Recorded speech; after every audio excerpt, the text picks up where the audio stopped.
मैं आपको पहले चीजें ब्रीफ कर देता हूं। एजेंडा हमारा है हाउ टू गेट शारसूत panel, how to get Ayush empowerment, सीरीजस empowerment, insurance empowerment and NABH. आज का हमारा एजेंडा वो इन पैरामीटर्स पे डिफाइंड है, इसी के ऊपर अपने आज चर्चा करेंगे। जैसा कि हम सब आयुष प्रैक्टिशनर हैं और हम इस बात को अच्छे से जानते हैं कि शारसूत्र अपने आप में एक बहुत खूबसूरत और शानदार विधा है जिसको गवर्नमेंट ऑफ इंडिया ने भी एक्नॉलेज करना शुरू कर दिया है। इसके एक्नॉलेजमेंट के साथ में गवर्नमेंट ने अब क्या स्टार्ट किया है कि शारसूत्र सेंटर को पैनल कैसे दिया जाए। देखिए, ये पैनल बेसिकली सीरीजस और डीएचएस का ही प्रकार का पैनल होता है, बट इसके अंदर आप स्पेसिफिकली या स्पेसिफिक वे में खाली शारसूत्र की प्राप्ति भी आप कर सकते हैं। इसके लिए किन पैरामीटर्स की रिक्वायरमेंट है या गवर्नमेंट ने क्या स्कोप डेवलप किया है, इसके ऊपर चर्चा करते हैं। आयुष चिकित्सक भी कर सकेंगे आयुष्मान भारत में अपना रजिस्ट्रेशन। सबसे पहली बात, भारत सरकार ने 193 ट्रीटमेंट 193 ट्रीटमेंट्स ऑफ आयुर्वेदा को आयुष्मान भारत योजना के अंदर इंक्लूजन में लिया।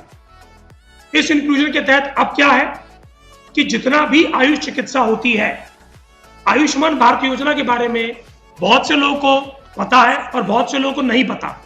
मैं पहले आपको ब्रीफ करना चाहूंगा कि भारत के अंदर इंश्योरेंस के किस प्रकार के कार्ड है। सबसे पहले पॉपुलेशन का मैं अगर बोलूं तो करीबन 2 से 4% हिस्सा गवर्नमेंट एम्प्लॉई है या मैक्सिमम 5% हिस्सा उनके पास सेंट्रल गवर्नमेंट या स्टेट गवर्नमेंट के कार्ड्स आपको मिलेंगे जिनके द्वारा वो चिकित्सा ले सकते हैं। उसके अलावा अगर हम इंश्योरेंस कंपनी की बात करें तो प्राइवेट इंश्योरेंस कंपनियों के अगर हम बात करें तो 15 से 20% मैक्सिमम पूरी इंडिया को कवर करते हैं। लेकिन जो सबसे बड़ा हिस्सा इसके अंदर है, या तो उन्होंने इंश्योरेंस के पॉलिसी ली नहीं है, जो गरीबी रेखा के स्तर पे नहीं आते हैं, और जो गरीबी रेखा के स्तर में हिंदुस्तान की पॉपुलेशन आती है, जो रिटर्न नहीं भरती है या जिनकी टैक्स लायबिलिटी नहीं बनती है, वो लोग आयुष्मान भारत योजना के लिए एप्लीकेबल।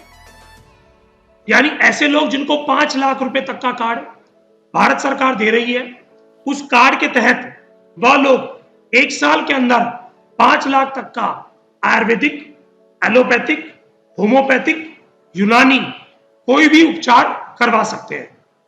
आज से पहले लोगों को सिर्फ इतना ही पता था कि एलोपैथिक उपचार वह करवा सकते हैं उस 5 लाख तक के बिना योजना के अंडर। परंतु बहुत सारे अथक प्रयासों से, आप सब लोगों के प्रयास से, हमारे प्रयास से आज भारत सरकार ने आयुष चिकित्सक को भी आयुष्मान भारत योजना में रजिस्ट्रेशन दिया और इसके तहत अब चिकित्सा स्टार्ट होगी। नेशनल प्लेटफॉर्म फॉर रजिस्टर होने के बाद चिकित्सक टेलीमेडिसिन और ऑनलाइन चिकित्सा परामर्श के लिए देश के मरीजों को संपर्क में रहेंगे और हेल्थ केयर प्रोफेशनल रजिस्ट्री में केंद्रीय पोर्टल के ऊपर। इनका कहने का मतलब क्या है, पहले आपका रजिस्ट्रेशन होगा, डॉक्टर का भी रजिस्ट्रेशन होगा और आपके सेंटर का भी रजिस्ट्रेशन होगा।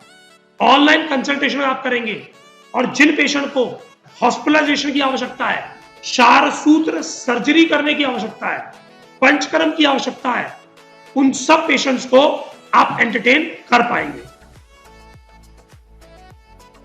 जैसे कि अगर हम देखें, आयुष्मान धारक कार्डों के लिए एक अच्छी सुविधा यह है कि एलोपैथी के बाद अब मरीज आयुर्वेद में भी अपना इलाज करवा सकता है। विभिन्न प्रकार के अलग अलग न्यूज़पेपरों ने इसको प्रिंट किया और अब ये सुविधा हम सब लोगों को प्राप्त होनी शुरू हो गई है। राजस्थान में सबसे पहले इसके अंदर कार्यशैली बननी शुरू हुई है। ये वो ऐतिहासिक फोटो है जिसमें श्रीपद नायक जी और प्रधानमंत्री ने आयुष को इंक्लूजन में लिया। ये सब हम जानते हैं कि श्रीपद नायक जी आयुष मिनिस्टर है, एलोपैथिक मिनिस्टर नहीं, आयुष मिनिस्टर है। उसके लिए हेल्थ मिनिस्टर अलग है, सेंट्रल हेल्थ मिनिस्टर। राजस्थान सरकार स्वास्थ्य योजना, अगर आप ध्यान से देखें तो उसके अंदर साफ साफ लिखा है उपचार की आयुर्वेद, होम्योपैथी, यूनानी, सिद्धा, आयुष प्रणाली के अंतर्गत चिकित्सा परामर्श। यानी अब चिकित्सा परामर्श भी मिलेंगे, चिकित्सा भी होगी और चिकित्सा की भी जाएगी। इंडोर और डे केयर माध्यम से इनकी चिकित्सा स्टार्ट करेंगे। जब ये चिकित्सा स्टार्ट होगी तो आपको अपने आप रिजल्ट दिखना शुरू हो जाएगा। वो कैसे दिखेगा? क्योंकि सरकार का भी ये मानना है कि जिस प्रकार पूरे वर्ल्ड में नेचुरोपैथी उनकी सरकारों ने अपने इंक्लूजन में डाल रखा है, इसी प्रकार भारत के अंदर बहुत सारी बीमारियों से लड़ने के लिए, रोग प्रतिरोधक क्षमता डेवलप करने के लिए, और बहुत सी ऐसी बीमारियां जिनका एलोपैथी में इलाज नहीं है, उनके लिए आयुष को जोड़ना पड़ेगा। अब ये दो तरीकों से हो सकता है। पहला तरीका है इंडोर यानी आईपीडी बेसिस, और दूसरा है डे केयर बेसिस। यस, मैं बात कर रहा हूं पूरे आयुष चिकित्सा की, जिसमें पंचकर्म और शारसूत्र दोनों ही जुड़े हुए हैं, दोनों ही इंक्लूजन में है, और दोनों के ही माध्यमों से मरीज का उपचार किया जाएगा। राजस्थान गवर्नमेंट के पैनल पे आप देख सकते हैं। इसके अलावा central government health services, Rajasthan Vidyut Nigam, Rajasthan housing board, Jaipur authority, Rajasthan marketing, Bhumi Vikas limited, Rajasthan university, Malaviya national institute of technology, Rajasthan seed corporation limited, Jaipur metro, RSRDC। इसी प्रकार दिल्ली सरकार ने भी Delhi government employ health scheme, UP सरकार ने UP government employ health scheme. यानी अब आपको ये समझना है कि ना तो सरकारी कर्मचारी अब अछूता है आयुष से, ना तो इंडिया की मैक्सिमम पॉपुलेशन जो आयुष के अंदर आयुष्मान भारत कार्ड के अंदर आती है, अब ना तो वो अछूती रह गई, और ना अछूता रह गया प्राइवेट इंश्योरेंस। वो कैसे?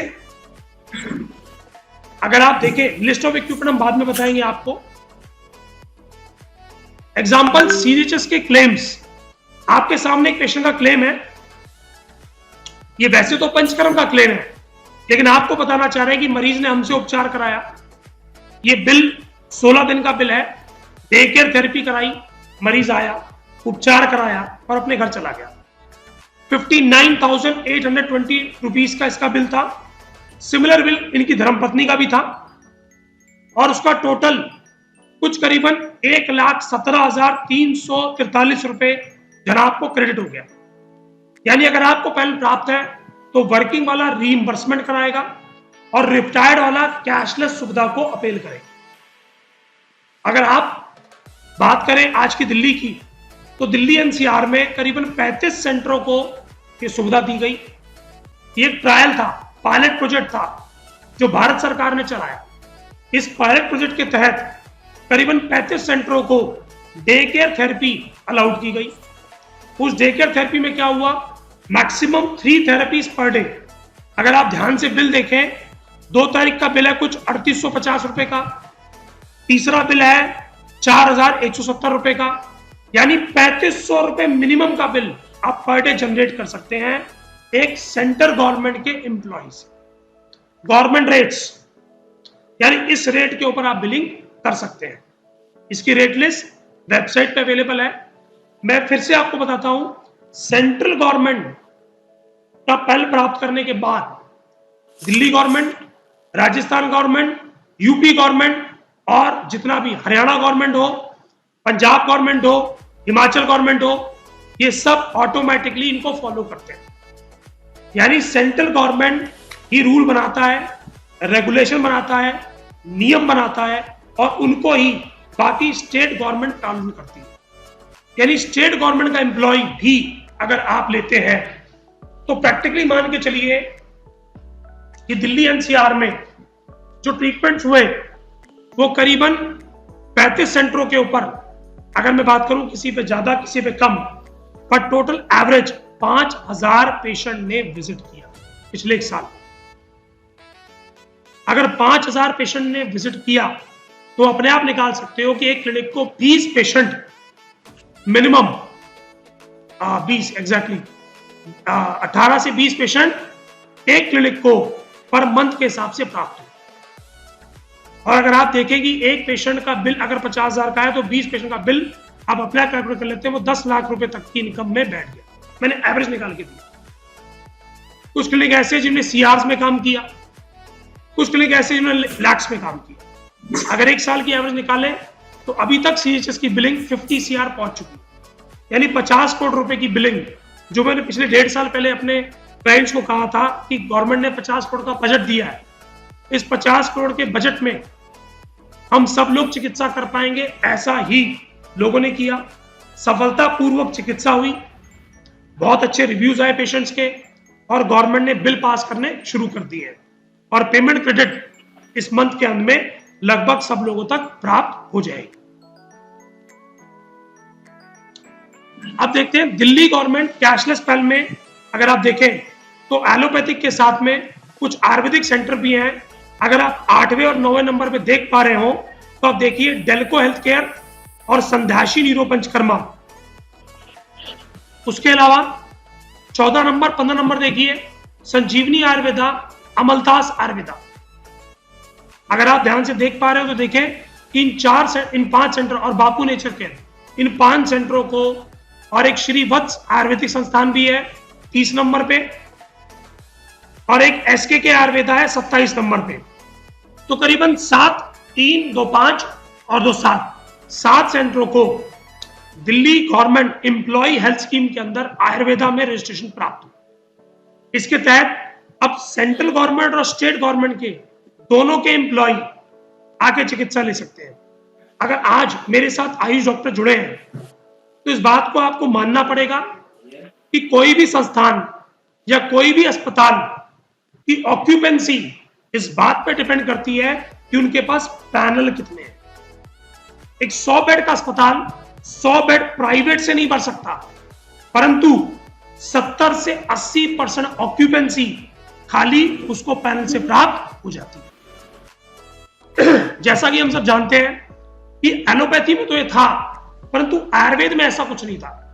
आयुर्वेद में सरकारों ने पहली बार ये निर्णय लिया, पहली बार state government central government panels प्राप्त होने शुरू हुए। अब हम देख रहे हैं सीजीएचएस का।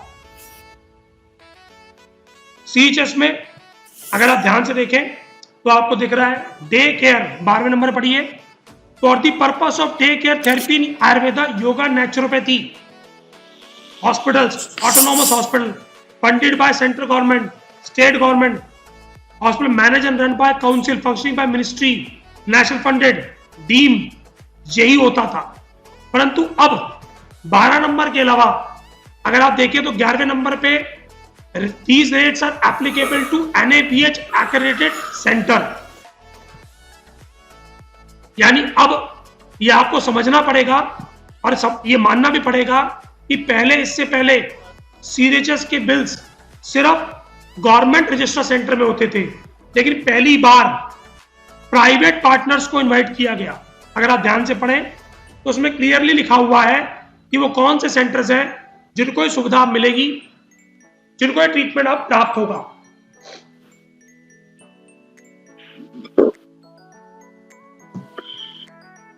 ये देखिए ध्यान से, इसके अंदर क्लियरली लिखा हुआ है।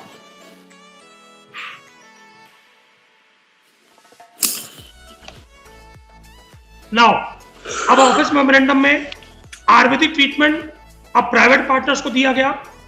इसकी लिस्ट अगर आप ध्यान से देखें तो 31/3/2021 को Delco health care, Tulsi Ayurveda, doctor Narula, Jiva, SK, Arogyam, Ayurveda hospital Panchakarma Rohini, Shri Krishna, Sanjivani, संध्याशी नीरो पंचकर्मा, ओजस, आप्या आयुर्वेदा, समावती वेलनेस, अमलतास एंड श्रीवत्स, यानी सीजीएचएस और डीएचएस दोनों के पैनल्स मैंने आपको दिखाया। इसके अलावा एक मेमोरेंडम और आया तो 2021 में ही आया, उसके अंदर प्रेमाधार, श्री चरक, श्री साई हॉस्पिटल, जीना सीखो 12 और 16वां नंबर अगर ध्यान से देखें तो बापू धाम आयुर्वेदिक नेचुरोपैथी सेंटर को। इसी प्रकार हिमाचल गवर्नमेंट ने संध्या हॉट स्प्रिंग्स हेल्थ केयर को, आयुर्वेदिक सेंटर को, इन्होंने हिमाचल गवर्नमेंट एम्पावरमेंट दी जो 2 साल के लिए मिली, 26 जून को मिली थी 2021 में, जो 2023 तक वैलिड है। अगर आप ध्यान से पढ़े तो क्लियरली लिखा है Sandhya hot springs health care, तहसील Karsog, district Mandi, HP for reimbursement of treatment to state government employee and pensioner.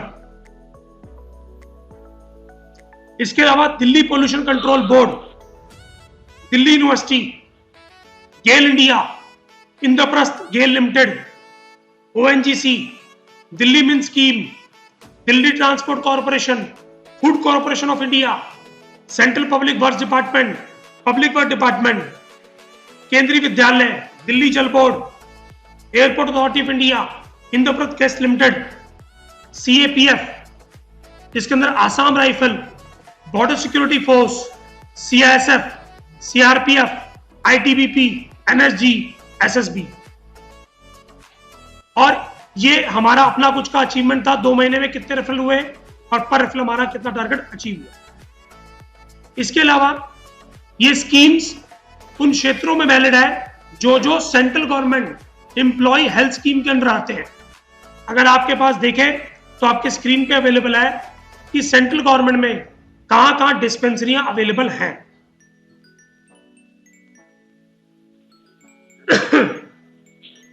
इसके एम्प्लॉय दिल्ली एडमिनिस्ट्रेशन, सीजीएस के एम्प्लॉय कौन से होते हैं? जो दिल्ली एडमिनिस्ट्रेशन में काम कर रहे हो, पेंशनर हो, आर्म फोर्सेस के हो, रिटायरी हो, कंट्रीब्यूटरी हो, दिल्ली पुलिस हो, रेलवे बोर्ड एम्प्लॉय हो, डिफेंस हो, एक्स गवर्नर हो, एक्स वाइस प्रेसिडेंट हो, मिलिट्री के फोर्सेस जो सिविल ड्यूटी में लगे हैं उन सबके नाम इंक्लूड हैं।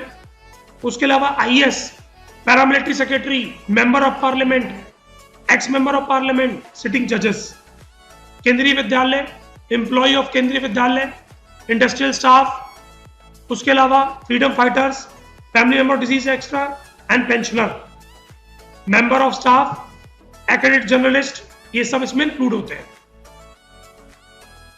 अब आते हैं साहब, इसको प्राप्त करने के लिए आपको NABH लेना मैंडेटरी होता है। पहले फर्स्ट टाइम जब पायलट प्रोजेक्ट आया तो उसमें NABH नहीं मैंडेटरी था, लेकिन अब जो आ रहा है उसमें NABH मैंडेटरी है। NABH ऑनलाइन अवेलेबल है, इसकी वेरियस वेबसाइट अवेलेबल है जिनके द्वारा आप इसकी जानकारी प्राप्त कर सकते हैं। NABH की वेबसाइट पे ही अवेलेबल है कि किस प्रकार आपको एप्लीकेशन अप्लाई करनी है। एप्लीकेशन को अप्लाई कीजिए, फॉर्म को भरिए, वहां के कॉल सेंटर पे फोन मिलाइए या फिर उनके ऑफिस में अपॉइंटमेंट लेके जाएं और उनकी ट्रेनिंग अटेंड करें। आपको NABH करने के पूरे प्रोटोकॉल की पूरी जानकारी आपको प्राप्त हो जाएगी। इसके द्वारा आप NABH को प्राप्त कर सकते हैं। NABH एक बेसिकली स्टैंडर्ड है, उस स्टैंडर्ड्स के अंदर ही आपको कार्यशैली करनी होती है। इसके तहत ये पता लगता है कि आपकी कार्यशैली को क्रॉस चेक करने की, वेरिफिकेशन करने की या आपके पेपर्स में कमी निकालने की सरकारी किसी भी महकमे को कोई आवश्यकता नहीं पड़ती। क्यों? क्योंकि NABH सारे ही पैरामीटर्स पहले ही चेक कर लेता है। तो इसके बारे में जानकारी होना आपको बहुत आवश्यक है। इसकी पूर्णता जानकारी आप प्राप्त करें। बहुत सारे वीडियो YouTube पे भी अवेलेबल हैं, हमारे भी और बहुत सारे अलग लोगों की भी। NABH की रेगुलर ट्रेनिंग्स भी होती है, आप उनकी रेगुलर ट्रेनिंग्स भी अटेंड करें जिनके द्वारा आप समझ सकते हैं कि NABH को एप्लीकेबल करने से क्या बेनिफिट रहेगा। NABH बेसिकली मैंडेटरी इसलिए होता है कि अगर आपको अपने बिल्स को, यानी प्राइवेट पेशेंट के बिल्स हो, गवर्नमेंट पेशेंट के बिल्स हो, उनको अगर वेरीफाई कराना है तो NABH का सर्टिफिकेट अपने आप में एक पर्याप्त सर्टिफिकेट होता है जिसके द्वारा दोबारा वेरिफिकेशन करने की जरूरत नहीं पड़ती। अब IRDA ने एक रूल लाया। वह रूल 2000, ध्यान से पढ़िए, 19 में आया, 27/11/2019 को, जिसके तहत उससे पहले IRDA के अंदर ओनली एलोपैथिक हॉस्पिटल को ही रजिस्ट्रेशन मिलता था। परंतु IRDA क्या है? जिस प्रकार बैंकों का RBI है, ऐसे इंश्योरेंस कंपनी का RBI का नाम है IRDA। यानी जो नियम कानून IRDA ने बना दिए, उस नियम कानून को मानना इंश्योरेंस कंपनी के लिए मैंडेटरी है और इंश्योरेंस कंपनी को अबाइड बाय रूल्स चलना होता है। वो क्या कहती हैं? आयुष हॉस्पिटल जो मेडिकल, सर्जिकल या para surgical treatment procedure, intervention carry out करते हैं मेडिकल प्रोफेशनल द्वारा, वो इसमें एप्लीकेबल है। सेंट्रल और स्टेट मैं फिर रिपीट कर रहा हूं, हमारा सार सूत्र का आज विषय है चर्चा का, और साफ साफ पहली लाइन में लिखा medical surgical para surgical treatment. इसके अलावा सेंट्रल और state Ayush hospital, teaching hospital, Ayush college recognized by Central Council of Indian Medicine, homeopathy, Ayush hospital located in inpatient area, recognized by system medicine, registered with local authorities, यानी जो कि भी local authority हो, central government से registered हो, state government से registered हो, या लोकल बॉडी। एग्जांपल मैं बात करूं क्लिनिकल एस्टैब्लिशमेंट एक्ट, अगर आप उसके अंदर तो भी एप्लीकेबल है। क्लिनिकल एस्टैब्लिशमेंट एक्ट के अंदर रजिस्टर्ड है तो भी आप कंप्लीटली एप्लीकेबल है।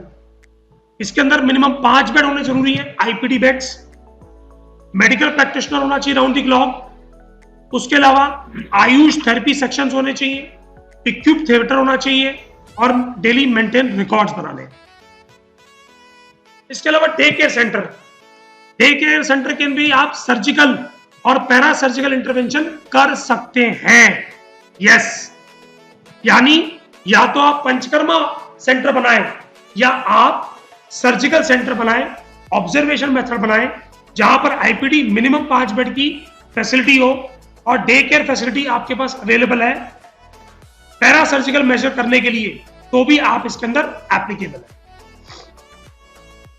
ध्यान से देखिए, अब जो कंपनियां हैं इंश्योरेंस कंपनी, वो भी साफ साफ लिखती हैं आयुष डे केयर सेंटर, यानी ऐसा इंक्लूजन।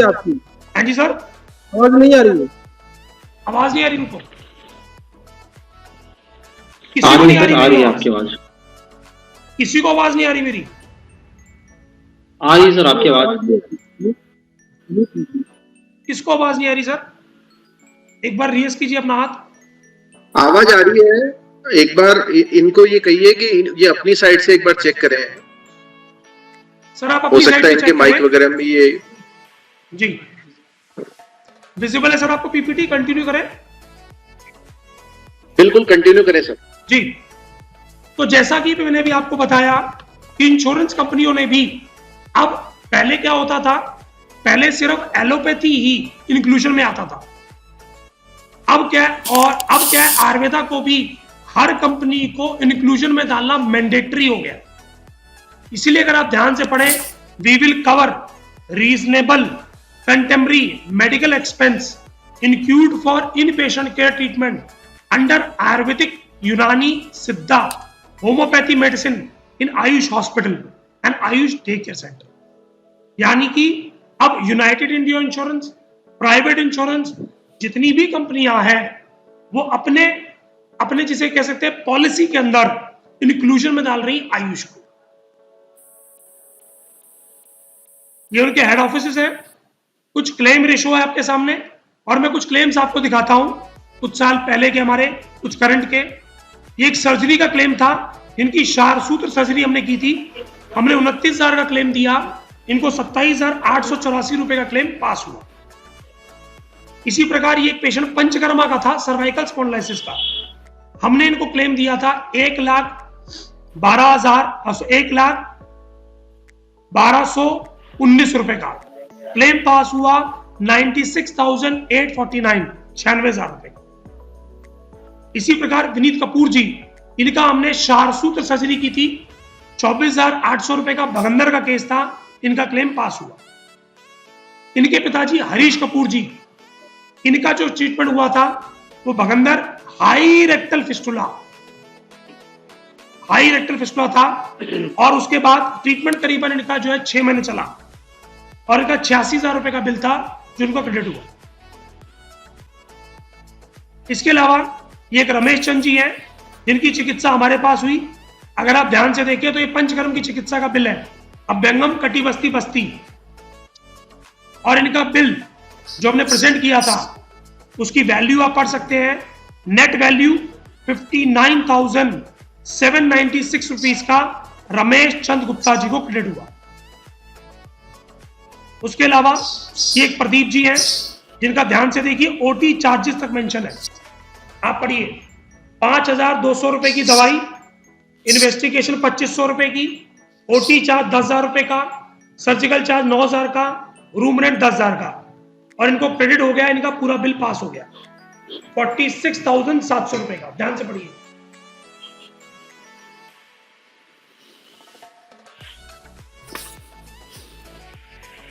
अगर आप देख पा रहे हो तो पढ़िए। We are pleased to inform you that credit basis has been initiated to the account number so and so for sum of 46,700 rupees।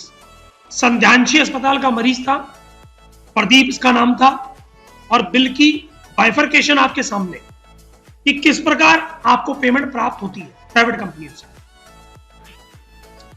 एक हाईएस्ट क्लेम है जो हम शुद्धि आयुर्वेदा का हमारे क्लाइंट का पास हुआ है 2,54,000 का। ये बेसिकली पंचकर्मा का क्लेम है। इसके अलावा हमारे क्लाइंट है डॉक्टर तरुण गुप्ता, उन्होंने हमारे पास पेशेंट भेजा था, उसकी हमने ट्रीटमेंट किया। उसके अंदर आपको क्लियरली दिख रहा होगा, ध्यान से देखिए, 17,300 रुपए का क्लेम उसका पास हुआ। लोअर बैक एक का डायग्नोसिस है, लोअर बैक एक, संध्यांशी हॉस्पिटल।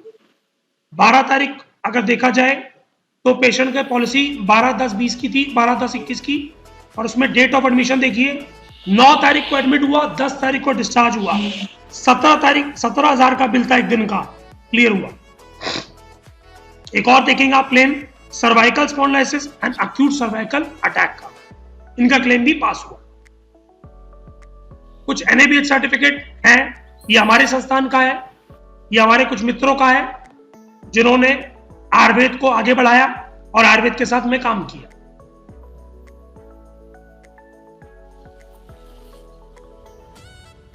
अब आते हैं जी मिनिमम रिक्वायरमेंट ऑफ स्पेस। ये तो था जी आज हमारी briefing.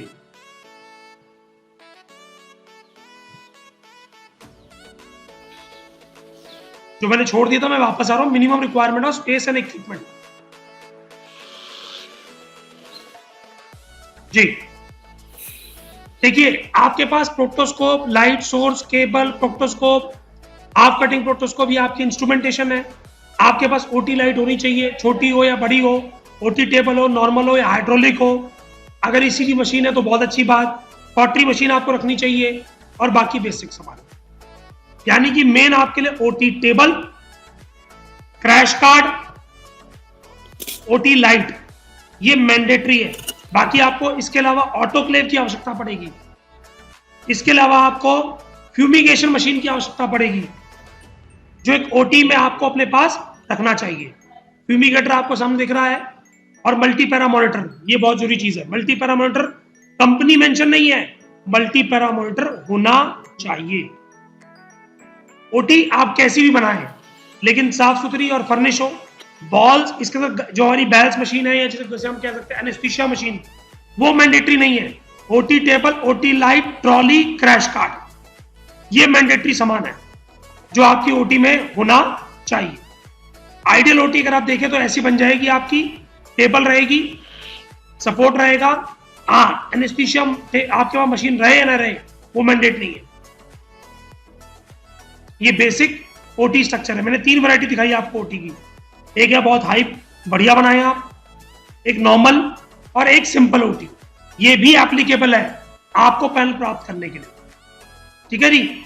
OT light, simple light भी एप्लीकेबल है, ठीक है। लीच अगर आप करते हो, लीच पाउंड आपको बनाना पड़ेगा, क्योंकि फाइल्स की चिकित्सा में हम लीच का प्रयोग भी करते हैं। मिनिमम 5 आईपीडी बेड्स के साथ आपको शुरुआत करनी पड़ेगी। यानी ओटी करने के बाद ऑब्जर्वेशन बेड कहां होंगे, डॉक्टर चैम्बर कैसा होगा, फार्मेसी, रिसेप्शन, वेटिंग एरिया, और ओटी के साथ में हैंड वॉशिंग एरिया और ड्रेस चेंजिंग रूम। ये बहुत बड़ी काम की चीजें हैं जो आपको रखनी पड़ेगी जी। Now I will invite the question answer session. आपको जो भी क्वेश्चन पूछना है आप अपना हाथ रेस करके पूछ सकते हैं सर। उनके एनएबीएच के 10 ये आयुर्वेद के लिए भी है मैंडेटरी। आज मैं एनएबीएच में बता रहा हूं टर्नओवर भी चाहिए। हाँ जी सर। अच्छा, ईयरली टर्नओवर नहीं, टर्नओवर मैंडेट नहीं है सर। अच्छा, सीएचएस में टर्नओवर की मैंडेट नहीं है, एनएबीएच में टर्नओवर का मैंडेट नहीं है, वो आरजीएचएस में है बस, वो राजस्थान गवर्नमेंट ने किया है। बाकी क्योंकि नहीं। आयुर्वेदिक प्रैक्टिशनर के लिए तो सर अभी पॉल्यूशन सर्टिफिकेट तो अभी मैंडेटरी नहीं था ना सर। सर उसकी आपको नहीं है। ऑफिस लेटर लगाना है सर, मिलता है। फिर आयुर्वेदिक भी लगाना प्रैक्टिशनर पड़ेगा। से आप जनरेटर लगाओगे साहब, तो एयर पोल्यूशन का सर्टिफिकेट नहीं लोगे। देखिए बायोमेडिकल बेस आपको निकलेगा तो clinical- बायोमेडिकल बेस का सर्टिफिकेट भी चाहिए आपको। जी जी जी आप, जी। आपको क्लिनिकल इस्टेब्लिशमेंट एक्ट के लिए ये सारे डॉक्यूमेंट्स लगाना अनिवार्य है और अपने पास क्लिनिकल इस्टेब्लिशमेंट होना अनिवार्य है अगर प्रैक्टिस करते हैं तो। बिल्कुल। जी जी जी। फायर, बिल्कुल। Biomedical waste, pollution control board, ये तीनों मैंडेटरी जी। है। इसके बिना क्लिनिकल एस्टेब्लिशमेंट एक्ट एप्लीकेबल नहीं है। बिल्कुल। Okay sir, okay. मतलब अभी सबसे पहले फर्स्ट जो है वो है NABH एक्रेडिटेशन लेने के बाद ही प्रोसेस आगे बढ़ेगा। एग्जैक्टली। Clinical establishment. जी। दिल्ली में डॉक्टर साहब फायर का NOC मिलना पॉसिबल है? थर्ड पार्टी एप्लीकेबल है सर। कैसे सर थर्ड पार्टी, मतलब हम कैसे सर करें? थर्ड पार्टी जो लोग इंस्टीट्यूट है, जो third party retired fire officer को पेरोल पे रखते हैं, वो आके इंस्पेक्शन करता है, एक रिपोर्ट बनाता है, वो रिपोर्ट एप्लीकेबल बात करें। और सर दिल्ली में कमर्शियल एरिया में ही क्लिनिक होना जरूरी है कि ऐसा कोई जरूरी नहीं रेजिडेंशियल भी चल है। जाए? हमारा खुद का रेजिडेंशियल एरिया में है। सर फर्स्ट जो है वो क्लिनिकल एस्टेब्लिशमेंट एक्ट के तहत जो है वो मैंडेटरी क्या क्या चीजें हैं? एक तो फायर फेरो हो गया, इसके अलावा सर बायोमेडिकल वेस्ट, जी। Air pollution, air pollution. Air अच्छा, पोल्यूशन का सर्टिफिकेट आपने जनरेटर लगा रखा है, उसका पोल्यूशन सर्टिफिकेट देंगे ना आप कि पोल्यूशन नहीं क्रिएट। और अगर नहीं लगाया तो सर? तो उसके लिए अंडरटेकिंग देंगे। अच्छा, अंडरटेकिंग देंगे। जी इसके बाद फिर हम अप्लाई करें NABH एक्रेडिटेशन के लिए। Exactly sir. ओके। फिर ये डे केयर में क्या करना होगा? जैसे कि दिल्ली में हॉस्पिटल में क्लिनिकल तो 24 एस्टेब्लिशमेंट आवर के लिए कहाँ? सर एक एक करके बात करते हैं। apply पहले करें। पहले आप बोलिए अग्निवेश जी, पहले आप बोलिए, फिर सिद्धार्थ मित्तल जी आपकी बात सुनते हैं। अग्निवेश जी पहले आप बोलिए। सर दिल्ली में क्लिनिकल एस्टेब्लिशमेंट एक्ट के तहत हम कहाँ रजिस्टर्ड करें अपने आप को? सबसे पहले दिल्ली में क्लिनिकल एस्टेब्लिशमेंट एक्ट एप्लीकेबल नहीं है। तो सर हम कहाँ रजिस्टर्ड हो सबसे? कौन सर? अदर स्टेट्स में जैसे यूपी में सर? एक minute sir, let me finish. कुछ स्टेट्स में एप्लीकेबल नहीं Yes, है क्लिनिकल एस्टेब्लिशमेंट एक्ट। जहां नहीं है वहां labour registration is applicable. Siddharth Mittal ji बात Okay. जी। हाँ, ये मेरा क्वेश्चन था कि जैसे एक छात्र का सेंटर बना रहे हैं अगर हमारा है, तो वो हॉस्पिटल में भी है कि डे केयर में भी हो पाएगा हमारा? यस सर, डे केयर में भी रिवर्स एप्लीकेबल है और IPD में भी एप्लीकेबल है, लेकिन 5 बेड तो आपको रखने ही पड़ेंगे शार सूत्र जब बनाएंगे। डे केयर में भी 5 बेड रखने पड़ेंगे हमको? सर शार सूत्र करोगे तो ऑब्जर्वेशन में कहाँ रखोगे पेशेंट को? जी जी, नहीं मिनिमम 5 बेड डे केयर के लिए भी चाहिए। मैं Minimum requirement है। जा रहा हूँ। और यूपी में क्लिनिकल एस्टेब्लिशमेंट एक्ट नहीं है शायद, कि है? क्या चीज सर? क्लिनिकल एस्टेब्लिशमेंट एक्ट जो है हमारा, वो यूपी में है कि नहीं है? यूपी में, कहाँ पर? यूपी उत्तर प्रदेश में। उत्तर प्रदेश में है सर क्लिनिकल एस्टेब्लिशमेंट एक्ट। तो इसका कहाँ पे होगा? कुछ लखनऊ में सर कहाँ ऑनलाइन पे होगा? अवेलेबल है सर, बता वेबसाइट से पाएंगे? कुछ नहीं करना, आप उनकी वेबसाइट पे जाइए और ऑनलाइन अवेलेबल है सर ये सारे पैरामीटर्स। अच्छा जी। तो डे केयर में भी 400 का पूरा पैसा मिल जाएगा पेशेंट को? बिल्कुल सर। Thank you. जी आशुतोष जी बताइए। सर दिल्ली में हम लोगों को क्या कहाँ पर रजिस्ट्रेशन करना होगा फिर अगर clinical labour registration sir, labour registration, केवल नहीं है? लेबर हम अगर क्लिनिक खोलें तो क्या कर सर? लेबर रजिस्ट्रेशन, लेबर अपने क्लिनिक को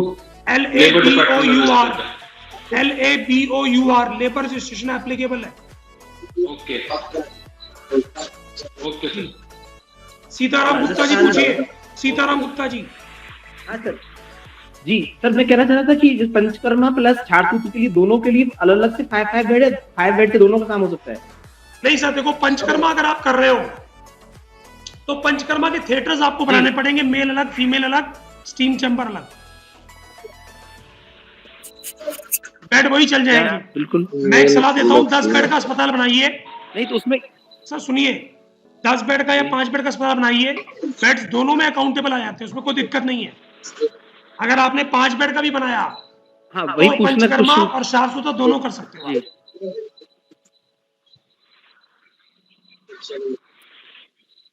दोनों कर सकते हैं, वही क्वेश्चन था मेरा। जी एंड सेकंड थिंग, राजस्थान में कहाँ से रजिस्टर करने के लिए अपने को? Sir, Rajasthan clinical establishment act already website पे अवेलेबल राजस्थान है। में कहाँ करना? Clinical establishment act sir Rajasthan में एप्लीकेबल है और वेबसाइट पे अवेलेबल है www.clinicalestablishmentact.com।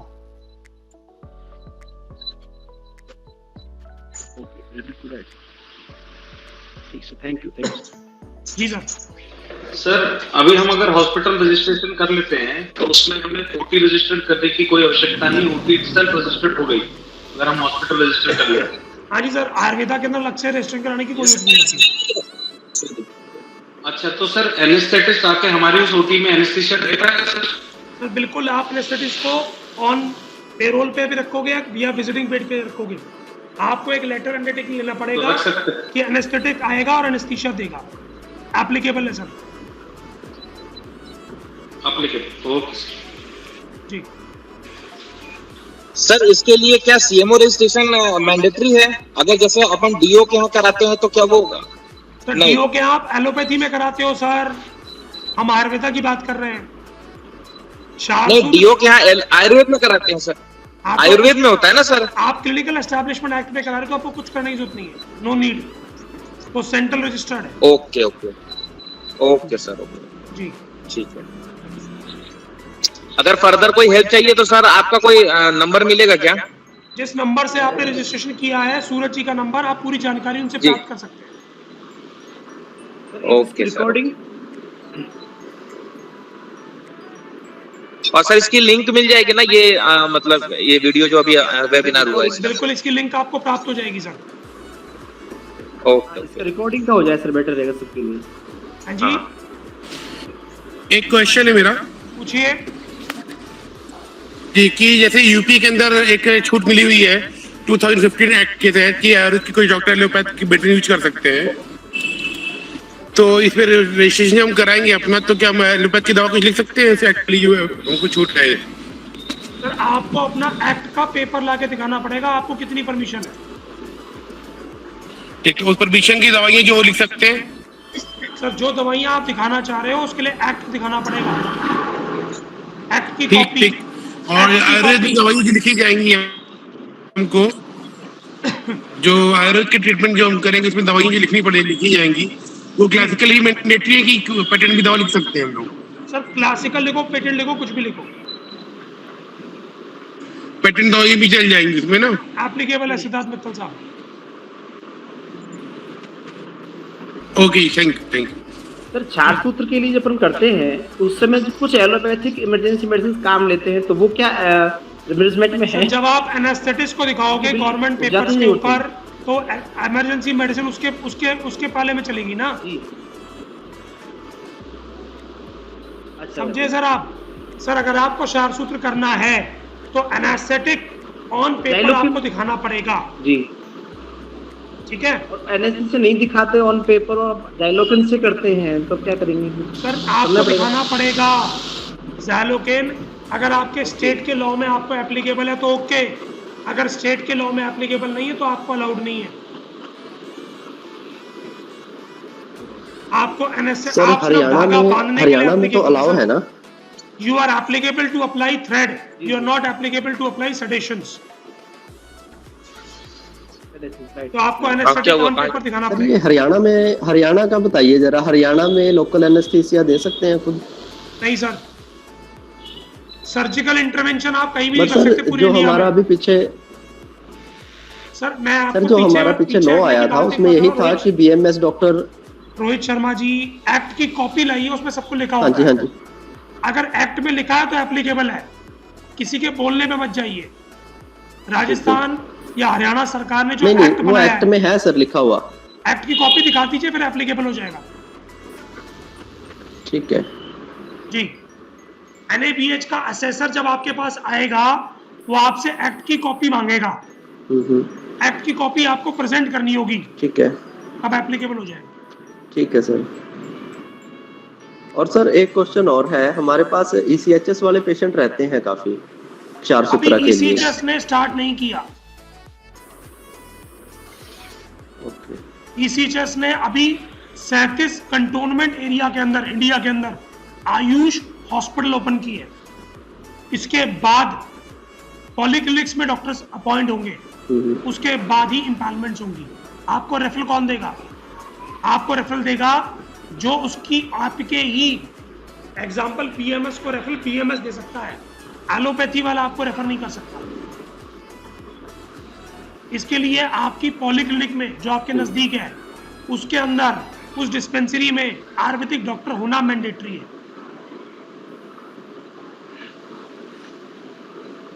ठीक है sir, any more questions? Claim कितने दिन में पास हो जाता है लगभग? हाँ जी, तो क्लेम्स कितने दिन में मोस्टली पास हो जाता है? क्लेम 7 दिन में भी होता है और 7 महीने में भी होता है। 7 दिन में भी होता है और 7 महीने में भी होता है। गाड़ी जैसी लोगे, जवाब दे रहा हूँ सर, गाड़ी जैसी लोगे उतनी बढ़िया मजा आएगा। अगर क्लेम के अंदर आपने प्रीमियम कम भरा है तो क्लेम लेटर लग के पास होगा, क्लाइंट ने प्रीमियम अच्छा भरा है तो क्लेम जल्दी पास होगा। ठीक है सर? हाँ जी, नेक्स्ट क्वेश्चन। सर ये अपन जो आयुर्वेद के लिए जो बीएसटी बना के बेचते हैं, जो आयुर्वेद के लिए जो भी 4 सूत्र का होता है, तो उसका भी तो अपना एक वो होता होगा ना कि उसका क्या प्रारूप होना चाहिए, कैसे बना के उसको भेजना है? क्या पीएसटी बेटे? मतलब 4 सूत्र के लिए आयुर्वेद के लिए अपनी कुछ रूल्स रेगुलेशन होते होंगे ना, कि जो बीएसटी बननी चाहिए वो ऐसे ही बननी चाहिए, उसके कुछ रूल्स होते होंगे ना सर? किसके? ओटी की बात कर रहे हैं आप? ओटी नहीं, जस्ट सिंपल जो बीएसटी बना के तो उसकी फोटोकॉपी भेजते होंगे ना कंपनी को, जैसे रियम्बर्समेंट के लिए या कैशलेस के लिए, जैसे भी। वो तो उसके पैरामीटर्स होते हैं सर पूरे, लेकिन कहीं लिखित नहीं है जी। वो कहीं लिखित नहीं है।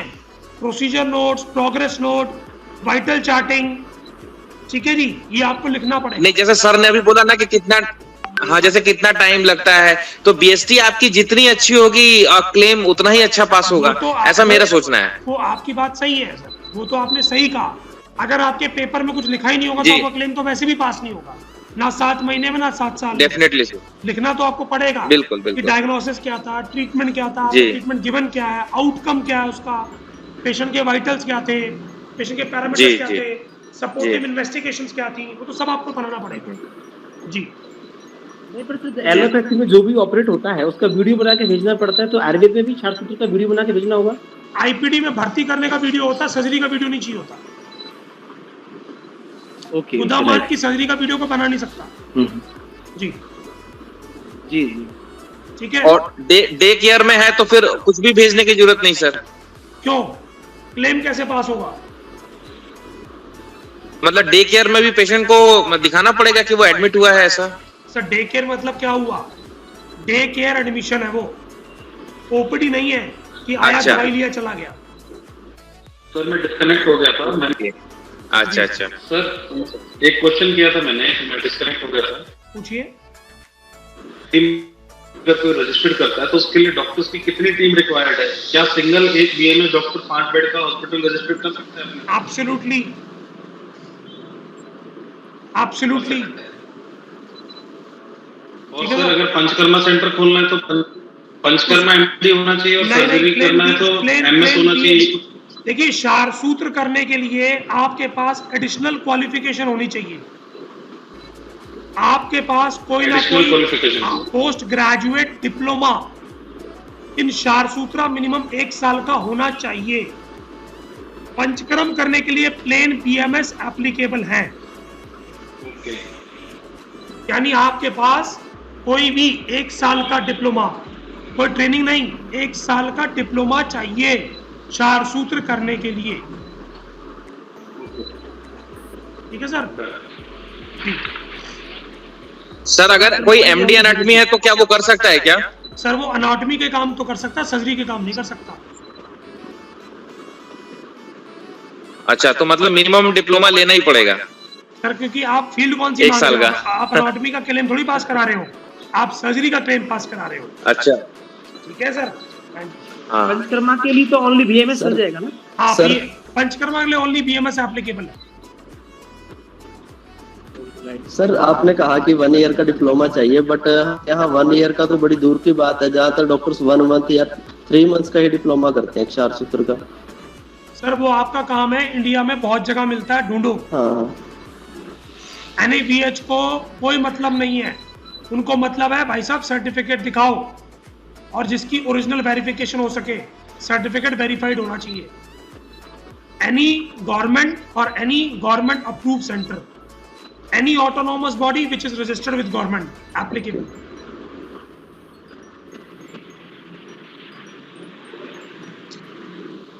ठीक है रोहित जी।